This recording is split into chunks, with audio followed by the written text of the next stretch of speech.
Thunderlin and Atreus Rage build. Why this pair? Let's start from there. First thing is just a Rage snowball. What I mean by that is if you put some good talents on the Thunderlin and trying to catch, you know, this extra Rage regeneration, like 10% chance to get your Legion, like 50 Rage. Maybe there's going to be some changes on my sides, especially for the Thunderlin talent build, but yeah, this is one of the places. Also, it's having PvP talent tree, which is giving extra Rage. From here we can get even more Rage after we cast the Rage skill.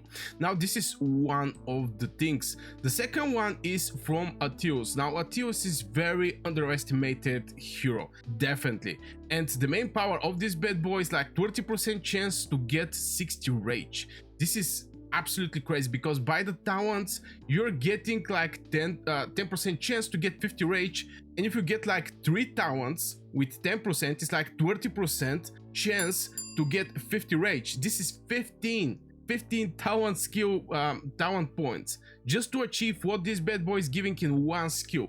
That's why I think Thunderlin and Atreus is going to be something that I'm definitely going to test. Now with obviously about this spell is still doing good amount of damage. It's like 800, is having the opportunity 20% chance to receive healing when hit with a normal attack. You definitely don't want to get hit with a normal attack, especially if it's some marksman, because this healing factor is not going to save you that much. And first of all, why I actually come with this build is when I was creating my heroes for this season, I was having obviously Lilia with Velen. Maybe I should remove my head so people can actually see. Yeah, I have Lilia Velen, I have Bertrand Stocher, I have Thunderlin with Atreus, and Mu with Thea. Now why I make some switches. I remove Thea from Lilia and I put Mu with Thea because I see pretty decent results. With this combo, and I put Lilia with Velen. There is all about critical. Velen is going to give you 10% critical. Lilia by the talents is going to give you also critical chance, and if you get critical with Lilia Velen, boy, some big numbers right there. So this is why I decide to go with Thunderlin and Atreus. Now obviously if I want to change Atreus with maybe some other mage, I actually can put Talea, but so far I'm not so happy with this hero. Better just to boost how fast Thunderlin is going to fire up. She's awakened and also hitting multiple targets. Better just to boost her, also speed up everything around this hero. Just to have one Talea, that is not doing that much. Obviously I was also looking for Bahorn. Now Bahorn is a hero that I start actually investing a little, but yeah, I stopped because of the season for mages. I think there's going to be some crazy season for mages right there. I mean, especially the Orc one. I think the Orc one is just going to become a favorite for a lot of players. Now with what kind of troop you should run this combo is definitely Celestials. Now there is a big difference between Celestials and Vestals. I already speak about that in my previous videos. You can go and check them out, but Celestials is having pretty decent magic attack, which is boosting the hit of the rage skill. Now if your troop is having more magic attack, that means the spell by default is just going to do more damage. The artifact is going to do more damage. Everything is doing more damage. On top of that is increase the magic attack by 5% as long as the Legion has not moved for 4 seconds. This is little hard to be achieved, I'm not gonna lie, but I prefer maybe to keep one Vestal just to give this 20% HP every 3 seconds. And this 20% HP is going to be for 15 seconds, so it's going to be something like all the Legion is going to get buffed with a single Vestal Legion. That's why I prefer my Celestials to my Thunderlin Atreus to be with Celestials. Now why I go with this build, and for me personally the rage talents are beating the flat stats. Since the mages, now flat stats are perfect for marksman, since marksman is having the biggest attack in Call of Dragons, okay? So for the mages, everything is around executing this beautiful spell as much as you can. You're going to see that there is skill talent tree that fit perfect for the mages and etc. Everything is built around rage skills. We don't care about normal attack. Maybe we can care if we have like Celestials, and that's why I actually think a little to go with Bahorn. just because Bahorn, the Awakening, is giving 20% critical rate for 5 seconds when casting the rage skill. If he casts the rage skill every 10 seconds, this is 50% from the time my Legion is going to have 20% critical rate. With Celestials, I think is going to do absolutely crazy amount of damage, but for now I still didn't actually test this thing to be 100% sure. But what I can say is, just by killing the Darklings and doing some extra PvP activity, Thunderlin and Atios I think is going to be perfectly fit for the next season. Obviously, again, the new mages is going to come. I'm going to see who is going to be benched out, because, you know, the new mages are coming. You have overall heroes that are working pretty well with mages. You have already 3 generation mages, so this is like 3 legions, and generation 4 is coming. You also want to put some infantry on the battlefield, and it's becoming more and more hard. So right now I'm going to try and test Thunderlin with Atios. Just so far on paper, everything are looking absolutely crazy. If Thunderlin can fire up like a crazy, this is very, very nice for my Legion. Obviously, maybe I'm not going to go with the Sand Lizard. I'm going to pick something else for my Thunderlin. But yeah, I think I'm going to try to stick to Rage Regeneration and fast executing my Rage skill. Now, what is going to be the team role of this Legion? And this is going to be midline pressure. Since this Legion is going to execute the spell very fast, I think it's going to just punish this going to the battlefield, going back, you know, this left right type of playing, which is, you know, the poking game. I think just by the rage regeneration we're having with Thunderlin and Atios, I think I'm going to be able to punish more of the front lines. Obviously, there's going to be infantry in the front lines, but still, if I catch the mages or marksman, I think I'm going to, in the window that I'm going to have to hit the mages or marksmans, I'm going to be able to, there is a pretty decent chance to be able to execute the rage skill, just because the rage is going to flow to this Legion.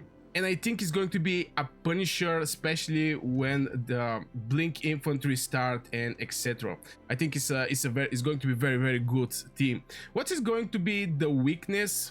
The only weakness I see in this Legion is if you get bad positioning.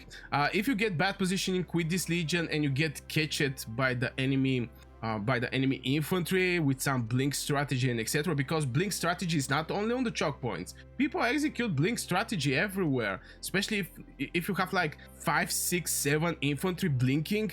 The moment you try to move out from this from this block, it's just costing so much time, and there is a decent chance you just get destroyed right there. So this is I think the weak point, that it can be for bad positioning, but this is also applying for all of the Legions, because we're not going to have that much defense.